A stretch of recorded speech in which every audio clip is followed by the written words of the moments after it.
नमस्कार, मैं हूं श्वेता सिंह और आप देख रहे हैं आज खबरदार। हम जम्मू से आपके लिए लेकर आए हैं क्योंकि यहाँ के इंटरनेशनल बॉर्डर से मैंने एक बेहद खास रिपोर्ट आपके लिए तैयार की है। लेकिन खबरें तमाम हैं, देश भर के अलग अलग हिस्सों से हैं और हम हर एक खबर से आपको रूबरू कराएंगे। लेकिन सबसे पहले जरा खबरदार के लेंस से हम इन तमाम खबरों को देख लें ताकि आपको भी अंदाजा हो जाए कि आज क्या क्या खास आपके लिए हम लेकर आ रहे हैं। सबसे पहले मैं आपको बताती हूँ इंटरनेशनल बॉर्डर और लाइन ऑफ कंट्रोल की बात, क्योंकि जिस तरीके से डीजीएमओ स्तर की बातचीत हुई है और बॉर्डर पर सीज फायर की बात हुई है, तो उस सीज फायर का पालन किस तरीके से किया जा रहा है। क्या सब शांत हो गया है? क्या पाकिस्तान के सन्नाटे में धोखा है? आज हम पाकिस्तानी साजिश की फुल चेकिंग करेंगे। सीज फायर समझौते के बाद हमने पहली बॉर्डर रिपोर्ट खास तौर पर आपके लिए तैयार की है। लेकिन जरा सोचिए कि चीन के हैकर्स की फौज अचानक भारत के पावर सप्लाई ग्रिड में घुसपैठ कर लेती है और मुंबई जैसे महानगर में पावर ब्लैकआउट हो जाता है, तमाम सेवाएं ठप हो जाती हैं और आपको एहसास भी नहीं होता कि एक हमला है। अमेरिका की साइबर सिक्योरिटी फर्म की रिपोर्ट के अनुसार पिछले साल 12 अक्टूबर को मुंबई में पावर ब्लैकआउट के पीछे चीन का हाथ था। महाराष्ट्र सरकार ने भी पहले इस घटना को लेकर साइबर अटैक की आशंका जताई थी, लेकिन तब इस बात को साबित नहीं किया जा सका था। अब अंतर्राष्ट्रीय खुलासा हुआ है और उस खुलासे ने चीन का कूटनीतिक फ्यूज उड़ा दिया है। यह खबर पावर ग्रिड से जुड़े देश के हर इलाके के लिए बहुत महत्वपूर्ण है, इसका विश्लेषण हम करेंगे। इसके बाद आपको बंगाल ले चलेंगे, जहां चुनावी मैदान में योगी आदित्यनाथ की एंट्री हो चुकी है। बीजेपी उनकी हाई वोल्टेज रैलियों की मदद से अपना रास्ता बनाने की कोशिश कर रही है। योगी की रैलियों के जरिए बीजेपी ने किस तरह पूरा वोट गणित साधा है, यूपी के जो योगी का जो यूपी मॉडल है उसका दांव किस तरह बंगाल में खेला जा रहा है, ये आपको विस्तार से बताएंगे। और ये भी देखेंगे कि बंगाल के चुनावी माहौल में किस तरह एनआईए की एंट्री हो गई है। महंगाई का संक्रमण बढ़ता जा रहा है। पेट्रोल, डीजल, एलपीजी सिलेंडर के साथ साथ अब पीएनजी और सीएनजी के दाम बढ़ गए हैं। सीएनजी के दामों में 70 पैसे प्रति किलो की बढ़ोतरी हुई है। घरों में इस्तेमाल होने वाले पीएनजी के दाम 91 पैसे प्रति एससीएम यानी स्टैंडर्ड क्यूबिक मीटर बढ़ा दिए गए हैं। लेकिन खबरों की शुरुआत हम सरहद की खबर से करते हैं, क्योंकि डीजीएमओ स्तर की बातचीत दोनों देशों के बीच हुई। 2003 में दरअसल सीज फायर की घोषणा कर दी गई थी। समझौता हो गया था कि युद्ध विराम रहेगा भारत और पाकिस्तान की सीमाओं पर, चाहे इंटरनेशनल बॉर्डर हो या फिर लाइन ऑफ कंट्रोल हो। लेकिन उसके बाद से हमने देखा कि रह रहकर पाकिस्तान हमेशा युद्ध विराम का उल्लंघन करता रहा, क्योंकि उसके नापाक मंसूबों में यह शामिल होता था कि सीज फायर उल्लंघन करके वो अपने आतंकियों की घुसपैठ करवाए या बाकी गलत कामों को अंजाम दे।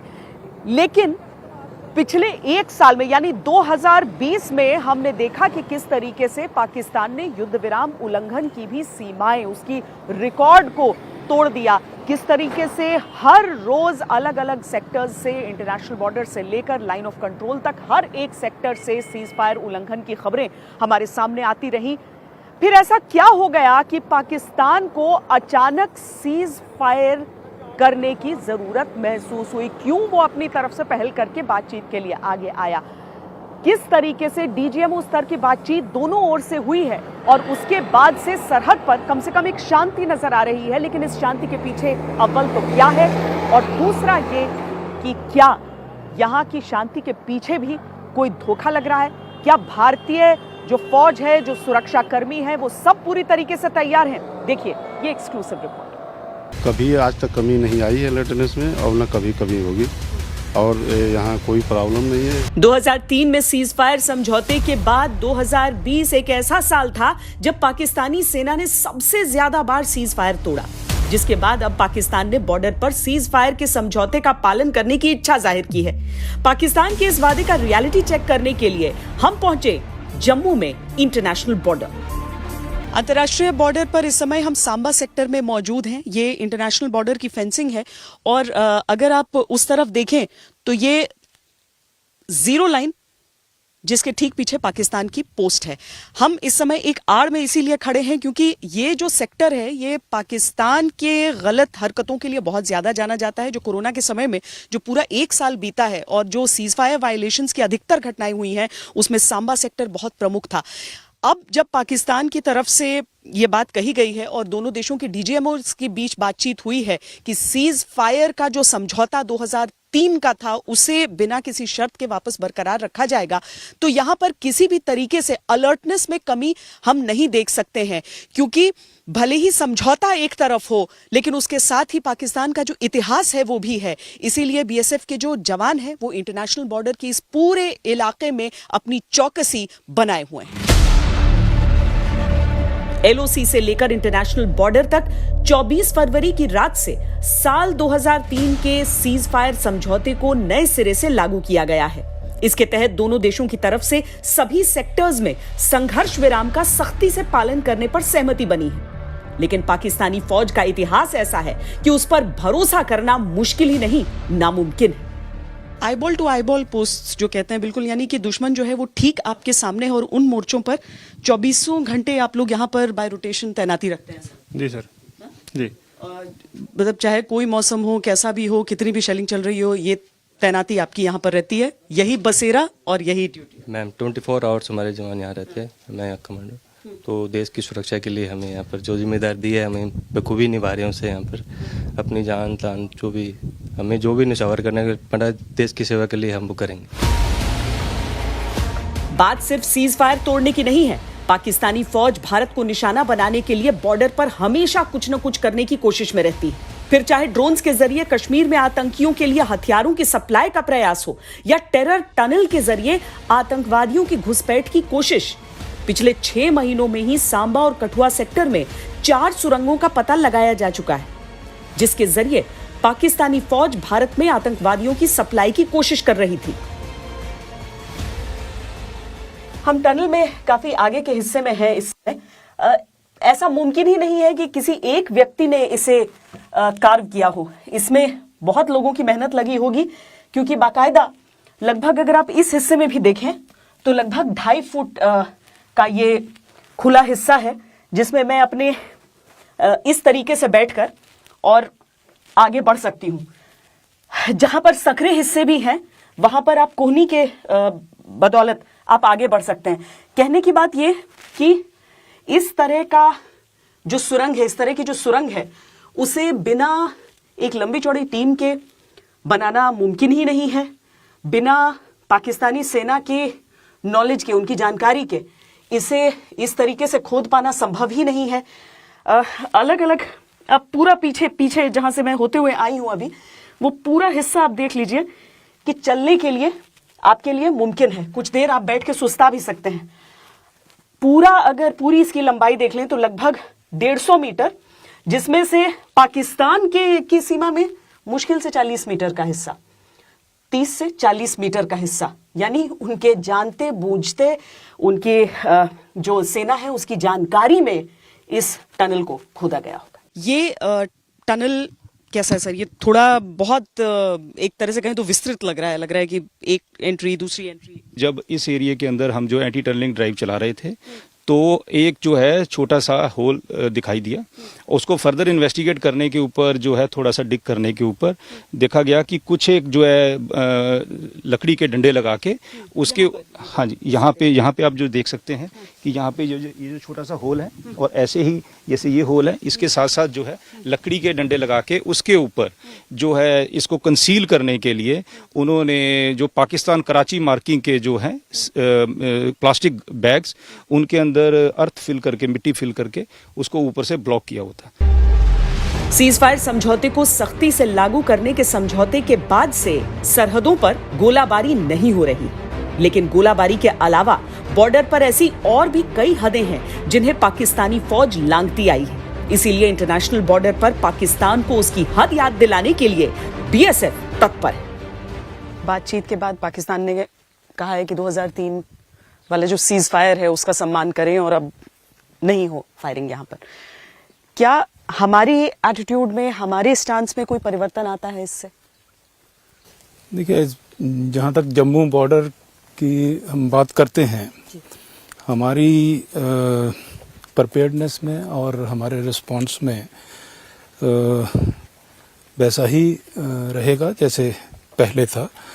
हम इस चीज़ का स्वागत करते हैं कि cease fire line of control के ऊपर हुआ है, लेकिन जम्मू बॉर्डर के ऊपर सिर्फ सीज फायर वायलेशंस ही नहीं हैं, दूसरे क्राइम्स भी हैं जो यहाँ पर होते हैं, जैसे इलीगल इंट्रूजन्स हैं, स्मगलिंग हैं और कुछ एक ड्रग रिलेटेड खासकर जो प्रॉब्लम्स हैं, तो हमको उन सब चीज़ों को लेके सतर्क रहने की आवश्यकता है। इंटरनेशनल बॉर्डर पर भारत ने पाकिस्तान को ऐसे सबक सिखाए हैं कि पाकिस्तान को नानी के साथ साथ सीज फायर समझौते की शर्तें भी याद आ गई हैं। लेकिन वो ये सबक और शर्तें कब भूल जाए इसकी कोई गारंटी नहीं है। इंटरनेशनल बॉर्डर पर बीएसएफ के ये जवान पाकिस्तान की हर हरकत पर नजर गड़ाए तैनात हैं। पाकिस्तान की तरफ से अगर सीज फायर वायलेशन किया जाता है तो सिर्फ इसलिए नहीं कि आतंकियों को सीमा में प्रवेश करना है, उसके बहुत गलत मंसूबे हो सकते हैं। जैसे जिस इलाके में हम इस समय खड़े हैं, यहाँ पर विकास का कुछ कार्य हो रहा है, जिसकी अगर हल्की सी भी आहट पाकिस्तान को लगती है तो लगातार उस तरफ से जो क्रॉस बॉर्डर फायरिंग है वो शुरू हुई। ये एक ऐसी बीओपी है जिसकी लोकेशन तो हम आपको नहीं देंगे, लेकिन अगर आप दीवारों पर देखें तो आपको उस पूरे निशान आप देख सकते हैं, वो पूरे शेलिंग के निशान आप देख सकते हैं। एक एक जगह पर जो पाकिस्तान के नापाक मंसूबे हैं वो दर्ज हैं इस शेलिंग के हिसाब से। लेकिन जब से बातचीत हुई है डीजीएमओ स्तर की और उसके बाद ये तय हुआ है कि नहीं होगा सीज फायर वायलेशन किसी तरह का, उस समय से कम थोड़ी सी शांति इन इलाकों में देखने के लिए मिल रही है। लेकिन उसके बावजूद सतर्कता हमारे बीएसएफ की, हमारे तमाम सुरक्षा बलों की पूरी रहती है। कैमरा पर्सन हितेश कुमार के साथ श्वेता सिंह, जम्मू आज तक। देखिए, पाकिस्तान तो घुसपैठ का आदी है, पाकिस्तान की तरफ घुसपैठ होती रहती है और इसीलिए समझौते के बावजूद भारत ने पूरी तरीके से यह तय कर रखा है कि किसी भी तरीके की कोताही पाकिस्तान पर विश्वास के हिसाब से तो कम नहीं बरती जाएगी। हमारे सुरक्षाकर्मी पूरी तरीके से इस बात को लेकर तैनात है, तत्पर है। लेकिन चीन की तरफ से जो घुसपैठ होती है, जी हम एलएसी की बात नहीं कर रहे हैं, वहां तो घुसपैठ करने ही नहीं दिया गया चीन को, लेकिन उसकी तरफ से जो साइबर घुसपैठ हैकर्स के जरिए पावर ग्रिड में हुई, ये दरअसल जो खुलासा है ये अंतर्राष्ट्रीय मंच पर किया गया है। अमेरिकी अखबार न्यूयॉर्क टाइम्स ने दावा किया है कि पिछले साल 12 अक्टूबर को मुंबई में हुए पावर ब्लैकआउट में चीन का हाथ था। न्यूयॉर्क टाइम्स ने दावा अमेरिका की cyber security firm recorded future की रिपोर्ट के आधार पर किया है। इसमें कहा गया है कि गलवान घाटी में झड़प के 4 महीने बाद 12 अक्टूबर को चीनी हैकर्स ने भारत के पावर ग्रिड के खिलाफ एक बड़ा साइबर अभियान चलाया था। इससे मुंबई की पावर सप्लाई ठप पड़ गई थी। इस अटैक की गंभीरता का अंदाजा लगाइए। भारत की 1 दर्जन से ज्यादा पावर जनरेशन और ट्रांसमिशन लाइंस में घुसपैठ के लिए एडवांस साइबर हैकिंग की गई। न्यूयॉर्क टाइम्स की रिपोर्ट कहती है कि चीन का मकसद था एलएसी पर टकराव के समय में भारत पर दबाव बनाना। महाराष्ट्र साइबर डिपार्टमेंट की 100 पन्ने की रिपोर्ट में यह लिखा है कि महाराष्ट्र स्टेट इलेक्ट्रिसिटी बोर्ड के सिस्टम में संदेहास्पद डेटा मिला है। यह डेटा 8 GB का था। यह पता नहीं चला कि 8 GB का यह डेटा कहां से आया था। मुंबई में पावर ग्रिड फेल होने के पीछे दरअसल महाराष्ट्र सरकार ने उस समय भी ये आशंका जताई थी कि हो सकता है कि ये एक साइबर अटैक हो, लेकिन किसी तरह की जांच नहीं हुई और मामला सामने नहीं आया था। लेकिन अब इस रिपोर्ट के बाद एक नया एंगल और चीन के ऊपर सारी उंगलियां उठती हुई दिख रही हैं। 12 अक्टूबर 2020 की सुबह मुंबई में अचानक बिजली की सप्लाई बंद हो गई। मुंबई की लाइफलाइन मुंबई लोकल थम गई। कोरोना संकट के बीच अस्पतालों में वेंटिलेटर्स ने काम करना बंद कर दिया। दफ्तरों में बिजली चले जाने से अंधेरा हो गया। 2 घंटे की मशक्कत के बाद फिर से पावर सप्लाई बहाल। वजह सामने आई, ग्रिड फेल होना।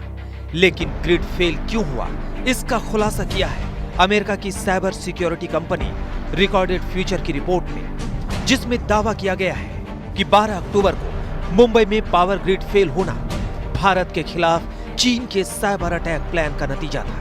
रिपोर्ट के मुताबिक उन दिनों चीन के मैलवेयर भारत में बिजली की सप्लाई को नियंत्रित करने वाली प्रणालियों में घुस चुके थे। चीनी सरकार के नियंत्रण वाली रेडिको नाम की हैकर्स फर्म ने गुपचुप तरीके से भारत के 1 दर्जन से ज्यादा पावर जनरेशन और ट्रांसमिशन लाइन में घुसपैठ की थी। एडवांस साइबर हैकिंग की वजह से मुंबई में पावर ग्रिड फेल होने की वजह से बिजली सप्लाई बाधित हो गई। तब भी महाराष्ट्र के पावर मिनिस्टर नितिन राउत ने इसके पीछे साइबर अटैक को वजह बताया था, लेकिन तब ये साबित नहीं हो सका था। न्यूयॉर्क टाइम्स और वॉशिंगटन पोस्ट ने जो रिपोर्ट आज उनके इसमें डाली है, उसमें बहुत सारा सत्य है और मैंने जो कहा था वो सच भी है कि हमारे पे साइबर अटैक हुआ था और साथ में कुछ अन्य बातें भी हुई है। 3 कमेटियां 3 अलग अलग विभागों ने की थी। एक गवर्नमेंट ऑफ इंडिया ने अपनी कमेटी बनाई थी, सेंट्रल इलेक्ट्रिसिटी अथॉरिटी ने, और दूसरी MERC ने बनाई थी, तीसरी हमने बनाई थी। तीनों की रिपोर्ट आ चुकी है। साइबर डिपार्टमेंट की रिपोर्ट, डिटेल रिपोर्ट शाम को दी जाएगी। मैं अभी इतना ही कह सकता हूं कि निश्चित रूप से गड़बड़ी हुई है। चीनी हैकर्स ने मुंबई के पावर ग्रिड को सिर्फ हैक नहीं किया था, बल्कि ये एक साइबर अटैक था जिसे बड़े पेशेवर तरीके से अंजाम दिया गया था। रिपोर्ट में दावा किया गया है कि चीनी हैकर्स ने अक्टूबर में सिर्फ 5 दिनों के अंदर भारत के पावर ग्रिड, IT कंपनियों और बैंकिंग सेक्टर्स पर 40,500 बार साइबर अटैक किया था। उन दिनों चीनी मैलवेयर भारत में बिजली की सप्लाई को नियंत्रित करने वाली प्रणालियों में घुस चुके थे, जिसमें high voltage transmission sub station और थर्मल पावर प्लांट भी शामिल थे। रिपोर्ट के मुताबिक अधिकतर चीनी मैलवेयर कभी भी एक्टिवेट ही नहीं किए गए थे। इसका मतलब है कि मैलवेयर का एक छोटा हिस्सा ही मुंबई में पावर आउटेज का कारण बना। यानी मुंबई में पावर ग्रिड फेल करके चीन ने इसकी सिर्फ टेस्टिंग की थी। महाराष्ट्र सरकार चीन के इस साइबर अटैक को बेहद गंभीरता से ले रही है। तरह की गड़बड़ी जब होती है, इतना बड़ा पावर आउटेज था, आर्थिक नुकसान पहुंचाया जा सकता था, एक तरह का ये प्रॉक्सी वॉर भी हो सकता है क्या? डेफिनेटली हो सकता है। अगर ऐसी इस प्रकार के फ्रोजन्स डालकर अगर कोई कंप्यूटर में वॉल तोड़कर अगर अंदर घुसता है तो निश्चित रूप से अगर ये चीज अगर जो लोकल ट्रेन चलती है उनके इसमें डाला गया अगर गया तो सारे ट्रेनें आपस में भिड़ सकती है और नया ये हो सकता है। इस प्रकार का ये होता है। अब सवाल ये उठता है कि मुंबई में पावर ग्रिड के सॉफ्टवेयर में घुसपैठ करके चीन क्या हासिल करना चाहता है। रिपोर्ट में इसका भी जवाब दिया गया है, जिसके मुताबिक चीन ने यह साइबर अटैक भारत को चेतावनी देने के लिए किया था। ये तब हुआ था जब लद्दाख बॉर्डर पर भारत और चीन के सैनिक उलझे थे। तभी चीन ने भारत के इलेक्ट्रिक सप्लाई के कंट्रोल सिस्टम में एक मैलवेयर को डाल दिया था, जो LAC पर तनाव के बीच भारत पर दबाव बनाने की चीनी रणनीति का हिस्सा था। महाराष्ट्र सरकार ने चीनी साइबर अटैक की जांच के लिए कमेटी बना दी है, जो इस बात की भी जांच करेगी कि क्या ये स्टेट स्पॉन्सर्ड साइबर अटैक था या चीन की सरकार के आदेश पर किया गया था, या फिर ये किसी हैकर ग्रुप द्वारा किया गया साइबर अटैक था। एक्सपर्ट है, BGTI के एक्सपर्ट्स है, इलेक्ट्रिकल डिपार्टमेंट के, बाकी सभी लोगों ने इकट्ठा मिलकर जो जांच की है, और खास करके जो स्काडा है, स्काडा सिस्टम, उसमें कुछ साइबर सैबोटेज हो सकते हैं, ऐसे कुछ एविडेंस की बातें उसमें सामने आई है। उसमें नंबर 1 कि 14 ट्रोजन हॉर्सेस मॉलवेयर सर्वर में डाले गए क्या या डाले जा सकते। उसी प्रकार 8 GB का डाटा अनअकाउंटेड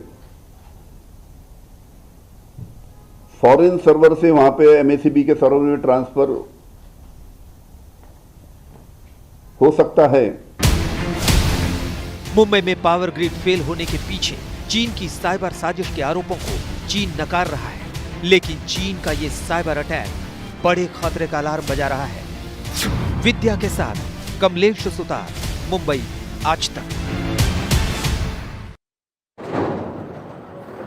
तो जब ये पावर ग्रिड का फेलियर हुआ था, उसी रोज महाराष्ट्र में ये बयान आने लगे थे कि मुमकिन है किसी तरह की कोई साजिश हो सकती है, लेकिन उस समय इसका स्वरूप नहीं पता था। फिर महाराष्ट्र साइबर सेल ने जो अपना रिपोर्ट पेश किया है, उसके निष्कर्ष में ये कहा गया है कि ये एक साइबर अटैक हो सकता है। लेकिन चीन तक जब ये सारे आरोप पहुंचे हैं तो चीन की ओर से साफ तौर पर इन चीज़ों का खंडन कर दिया गया है। चीन के विदेश मंत्रालय ने जो बयान दिया है वो भी हम आपको दिखाते हैं कि चीन की तरफ से किस तरीके से इस पूरे आरोप को नकारा गया है। साइबर हमले के मुद्दे पर कयासबाजी और मनगढ़ंत कहानियों की कोई भूमिका नहीं हो सकती, क्योंकि साइबर हमले की उत्पत्ति का पता लगाना बेहद मुश्किल है। चीन ने कहा है कि इस तरह से किसी पर आरोप लगाना बेहद गैर जिम्मेदाराना है, जबकि इसके कोई पर्याप्त सबूत नहीं है। यानी जब सच सामने आया है तो चीन मासूम बन रहा है, लेकिन दुनिया जानती है कि चीन की कथनी और करनी में कितना अंतर होता है। अमेरिका ने भी भारत के खिलाफ चीन के साइबर षड्यंत्र के खिलाफ जांच शुरू कर दी है। अमेरिकी विदेश विभाग ने एक बयान में कहा है कि मुंबई पावर ग्रिड पर हुए साइबर हमले की जानकारी उसे है और इसके बारे में संबंधित अमेरिकी कंपनी अपनी रिपोर्ट तैयार कर रही है। बयान में कहा गया है कि अमेरिकी विदेश मंत्रालय अपने सहयोगी देशों के साथ किसी भी साइबर हमले से निपटने की योजना बना रहा है। तो अभी तक एक बात साबित हो चुकी है कि भारत के पावर ग्रिड पर साइबर हमले किए गए थे। चीन भले ही इस बात को नकारे, लेकिन महाराष्ट्र की अपनी जो साइबर सेल है उसकी तरफ से इस बात की पुष्टि की गई है और भारत सरकार के जो ऊर्जा मंत्री हैं उनकी तरफ से भी इस बात के बारे में क्या कहा गया है आपको हम सुना देते हैं। दोनों टीम का यह प्रतिवेदन है कि साहब आउटेज जो हुआ वो ग्रिड फेलियर जो हुआ वो एक ह्यूमन एरर के कारण हुआ, शेड्यूलिंग एरर्स के कारण हुए, उसके ये साइबर अटैक के कारण नहीं हुए। यह एक बिंदु है। दूसरा बिंदु, साइबर अटैक हुआ कि नहीं, साइबर अटैक्स हुए। इस ये ग्रिड कोलैप्स मुंबई से कनेक्टेड नहीं, साइबर अटैक्स हुए हमारे northern region load dispatch centre पर हुआ, हमारे southern reason load dispatch centre पर हुआ। मुंबई में भी वहाँ के महाराष्ट्र के होम मिनिस्टर ने हमको सूचित किया है कि मुंबई में भी उनका जो स्काडा सिस्टम है उस पर हुआ। वहाँ स्काडा सिस्टम से करीब 30-40 ट्रोजन निकले। तो साइबर अटैक हुए और ये हमारे जो ये लोड डिस्पैच सेंटर्स हैं नॉर्दर्न रीजन के, सदर्न रीजन के, वहाँ भी हुए। लेकिन हमारे जो ऑपरेटिंग सिस्टम तक है वो आइसोलेटेड है, वहाँ तक नहीं पहुँच पाए। जो इंडिविजुअल कंप्यूटर्स थे या सर्वर थे वहाँ पहुँचे, वो भी कोई डेटा नहीं ले सके। तो उसको भी हम लोगों ने सैनिटाइज कर दिया। हम लोग पहले से अलर्ट हैं इसके बारे में, क्योंकि हमारा जो सिस्टम है या कोई भी ट्रांसमिशन सिस्टम है वो साइबर अटैक से वल्नरेबल होता है। आप देख रहे हैं खबरदार। योगी आदित्यनाथ ने बंगाल जो चुनाव प्रचार है उसमें आज एंट्री उन्होंने भी मार ली है। स्टार प्रचारक तो है ही बीजेपी की, वैसे उनसे पहले प्रधानमंत्री नरेंद्र मोदी वहां पर रैली कर चुके हैं, अमित शाह कर चुके हैं, जेपी नड्डा कर चुके हैं, राजनाथ सिंह कर चुके हैं। लेकिन योगी आदित्यनाथ जब पहुंचे तो मन से जिन बातों का जिक्र उन्होंने किया, जिन मुद्दों को उन्होंने उठाया, उसको खबरदार के लेंस से देख लेना बहुत जरूरी हो जाता है। मालदा में पहली रैली उनकी हुई, लेकिन मालदा को उन्होंने क्यों चुना और यही मुद्दे क्यों उठाए, इसका विश्लेषण देखिए। बंगाल में जिस मालदा से उत्तर प्रदेश के मुख्यमंत्री योगी आदित्यनाथ ने अपना चुनाव प्रचार शुरू किया है, वहां 26 अप्रैल और 29 अप्रैल यानी आखिरी के 2 चरणों में वोट पड़ेंगे। फिर भी योगी मालदा सबसे पहले आए। राजनीति की ये प्लानिंग खास है क्योंकि मालदा में 51% मुसलमान हैं, क्योंकि मालदा बांग्लादेश से सटा है और घुसपैठ का मुद्दा राजनीतिक बिसात पर बड़ा है, क्योंकि बंगाल में 294 में से 65 सीटें सीधे मुस्लिम वोटों से ही तय होती हैं, क्योंकि 2019 में तकरीबन 70% मुसलमानों ने टीएमसी का साथ देकर ममता दीदी की साख बचाई थी। भाइयों बहनों, बंगाल में आज जय श्री राम के नारे लगाने को भी प्रतिबंधित करने का कार्य किया जाता है और हमले करवाए जाते हैं। लेकिन मैं बंगाल की सरकार से कहना चाहता हूं, मैं ममता दीदी जी से अनुरोध करना चाहता हूं, एक सरकार कभी उत्तर प्रदेश में थी जो अयोध्या में राम भक्तों पर गोली चलाती थी। उस सरकार का हर साहब ने देखा है क्या हो गया है, और अब बारी बंगाल में टीएमसी की सरकार की है। योगी आदित्यनाथ बंगाल आने से पहले से ही वहां के लिए यूपी मॉडल की बात कर रहे हैं। हर एक गरीब परिवार के घर में एक शौचालय बना दिया, हर एक घर तक शुद्ध पेयजल उपलब्ध कराने की व्यवस्था की। आज परिणाम है इंसेफ्लाइटिस उत्तर प्रदेश से पूरी तरह समाप्त हो चुका है। कोई मौत इंसेफ्लाइटिस से उत्तर प्रदेश के अंदर नहीं होती है। मालदा की रैली में योगी आदित्यनाथ ने यूपी मॉडल का ब्लूप्रिंट भी रख दिया। बंगाल से योगी का वादा है कि बीजेपी सरकार बनने के 24 घंटे में स्लॉटर हाउस पर ताले होंगे, गो तस्करी पर रोक लगा देंगे, दुर्गा मूर्ति विसर्जन बेरोक टोक होगा और रोक लगेगी तुष्टीकरण पर। स्वामी विवेकानंद जी ने कहा था, उन्होंने दुनिया के यानी वैश्विक मंच पर जाकर के बंगाल की धरती का एक युवा सन्यासी बंगाल की धरती से यह आह्वान करता था, और उनका जो आह्वान था वह भारत को जागृत करने का आह्वान था। उन्होंने इस समय कहा था कि गर्व से कहो हम हिंदू हैं। इस स्वामी विवेकानंद का यह वक्तव्य कोई सांप्रदायिकता का प्रतीक तो नहीं था। 1 महीने का मात्र समय है, 1 महीने के अंदर एक परिवर्तन जमीन पर उतरता हुआ दिखाई देगा। योगी आदित्यनाथ ने मालदा की रैली में बंगाल के लव जिहाद का मसला भी उठाया। योगी ने कहा कि हम लोगों ने उत्तर प्रदेश में लव जिहाद के खिलाफ कड़ा कानून बनाया, लेकिन बंगाल में अभी तक नहीं बन सका। कारण तुष्टीकरण की राजनीति है, जिसके गंभीर नतीजे आने वाले समय में बंगाल में दिखाई पड़ेंगे। मालदा में योगी आदित्यनाथ ने बहुत ही कड़े शब्दों में तुष्टीकरण, लव जिहाद और गो हत्या पर सवाल उठाए हैं। ममता बनर्जी को कटघरे में खड़ा किया है और ख़ास तौर पर उन पर तुष्टीकरण का आरोप लगाया है। और ये सिर्फ इसलिए नहीं कि ये बीजेपी का आरोप है। योगी आदित्यनाथ के मुंह से अगर ऐसा बयान निकलता है तो इसका संदेश हिंदू वोटर्स के पास बहुत सख्ती से जाता है। महिलाओं के ऊपर जो निर्यातन, जो अत्याचार चल रहा है, इसीलिए हम योगी आदित्यनाथ जी यहाँ पर आएंगे और जो लव जिहाद चल रहा है यहाँ पर उनको देख के सब ठंडी हो जाएंगे। यहाँ पर पास में ही बांग्लादेश है, तो क्या हो रहा है यहाँ पर मुस्लिम मतलब बहुत ज़्यादा हो रहे हैं और अपने आप के नाम बदल के यहाँ पर लोग क्या कर रहे हैं, हिंदू लड़कियों को नाम बदल के, भेष बदल के फंसा रहे हैं। योगी आदित्यनाथ हिंदू हृदय सम्राट है। वो हिंदू लोगों के लिए बहुत काम कर रहे हैं। योगी आदित्यनाथ ने मालदा की रैली से बंगाल के जिस नब्ज को छूने की कोशिश की है, हिंदुत्व के जिस मुद्दे में सान चढ़ा दी है, उस पर बीजेपी महीनों से, या यूं कहें कि लोकसभा चुनाव के समय से ही माहौल बना रही थी। बंगाल में बन रहे इसी माहौल पर बीजेपी और टीएमसी का सबसे बड़ा युद्ध हो रहा है। जो बाहर से घुस रहा है हमारा देश में, हमारा मालदा में, वो नाम बदल के हिंदू लड़की से ऐसे करता है। हम लोग भूल गया है अभी बंगाल में ये किसने हिंदू है और किसने मुसलमान है। हम लोग अभी रास्ते में नमा है, ये সোনার বাংলা का लिए नमा है।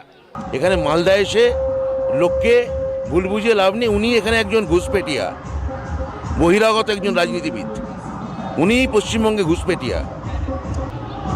ওদের কাছে তো উনি না বোঝেন লাভ, উনি না বোঝেন ভালোবাসার মানে কি, और जिहाद शब्दों माने हयतो बोझेन। योगी आदित्यनाथ ने अभी बीजेपी के मिशन बंगाल की शुरुआत ही की है। अगले कुछ हफ्तों में आदित्यनाथ आगे भी बंगाल आएंगे। 2019 के चुनाव प्रचार में 2 मौकों पर योगी के हेलीकॉप्टर को बंगाल में उतरने में अड़ंगा आया था, लेकिन अब की बार योगी आने वाली होली के साथ साथ मई के बाद सांस्कृतिक राष्ट्रवाद की दीपावली का संदेश भी दे रहे हैं। जय जय श्री राम, जय जय श्री राम। अनुपम मिश्रा, मालदा, आज तक। योगी आदित्यनाथ को अगर किसी रैली के लिए भेजा जाता है और उसके लिए एक जगह को चुना जाता है तो ये सब बिना संकेत के नहीं है। मालदा की भौगोलिक स्थिति और वहाँ की राजनीति को अगर हम समझें तो ये साफ हो जाता है कि आखिर वो चयन की प्रक्रिया में नंबर 1 क्यों था। 2019 के लोकसभा चुनाव के नतीजे इसका संकेत देते हैं। 19 में बंगाल की 42 में से मालदा समेत उत्तर समेत 18 लोकसभा सीटें बीजेपी ने जीती थीं। जो 18 सीटें बीजेपी ने जीती उनमें 8 सरहदी इलाकों में हैं जहां बड़े पैमाने पर मुसलमान रहते हैं। 8 सरहदी सीटों पर जहां बीजेपी जीती उनमें से 7 उत्तर बंगाल में पड़ते हैं। और टीएमसी के पास मुस्लिम वोटों का बड़ा आधार है, लेकिन मुस्लिम बहुल मालदा में ने 2016 में टीएमसी का साथ नहीं दिया था। 2016 विधानसभा चुनाव में मालदा की 12 विधानसभा सीटों में से 8 कांग्रेस के पास गई थी। सीपीएम ने 2 सीटें जीती थी। बीजेपी और निर्दलीय को यहां 1-1 सीट हासिल हुई थी। बंगाल के राजनीतिक समीकरणों में योगी आदित्यनाथ बीजेपी को बड़ी राजनीतिक कामयाबी दिला सकते हैं। योगी का खुद का कद पूरे देश में बीजेपी को चुनावी सफलता दिलाता है। योगी ने पिछले कुछ वर्षों में सभी बड़े चुनावों में बीजेपी का प्रचार किया है। पिछले साल जब हैदराबाद म्युनिसिपल चुनाव में बीजेपी ने अपनी पूरी ताकत झोंकी थी, तब योगी जी बीजेपी के इकलौते सीएम थे जो वहां चुनाव प्रचार करने गए थे। पिछले साल बिहार चुनाव में भी योगी आदित्यनाथ ने 17 जिलों में 19 रैलियां की थी। बिहार विधानसभा की जिन 75 सीटों को योगी की रैलियां कवर कर रही थी, उनमें 50 पर एनडीए की जीत हुई थी। नमस्कार, मैं हूं अंजना ओम कश्यप। हमें उम्मीद है ये वीडियो आपको पसंद आया होगा। लेटेस्ट खबरों के लिए यूं ही देखते रहिए आज तक, और इस वीडियो के पसंद आने पर लाइक, शेयर एंड सब्सक्राइब करना ना भूलें।